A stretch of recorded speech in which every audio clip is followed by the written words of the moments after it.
നമ്മുടെ മനുഷ്യരെ എങ്ങനെയാണ് കണ്ടെത്തുക എന്നറിയാമോ? ഞാൻ എൻ്റെ മാർഗമാണ് പറയുന്നത്. അനേകം വഴികൾ വേറെയുണ്ട്. നിങ്ങളുടെ മാർഗം നിങ്ങളും പറയൂ.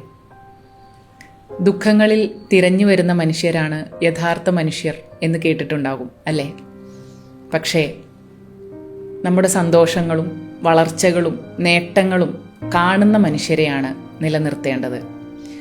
ഈ പറഞ്ഞതൊക്കെ കാണാത്ത അല്ലെങ്കിൽ കണ്ടിട്ടും കണ്ടില്ല എന്ന് നടിക്കുന്ന മനുഷ്യർ സങ്കടങ്ങളിൽ അന്വേഷിച്ചു വന്നെന്നിരിക്കും.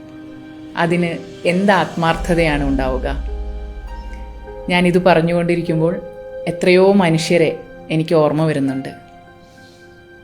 നമ്മളെ അംഗീകരിക്കാനും അഭിനന്ദിക്കാനും നമ്മുടെ സന്തോഷങ്ങൾ കാണാനും സാധിക്കാത്ത മനുഷ്യരെ സ്വന്തം എന്ന അടയാളം വയ്ക്കരുത്. കാരണം അത് നമ്മളെ തന്നെ പറ്റിക്കുന്നത് പോലെയാണ്.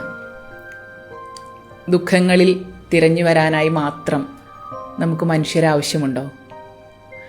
ജീവിതം പറയുമ്പോൾ മനുഷ്യരെക്കുറിച്ച് പറയാതെ എങ്ങനെയാണ് മുന്നോട്ട് പോവുക? നമുക്കിനിയും കാണാം.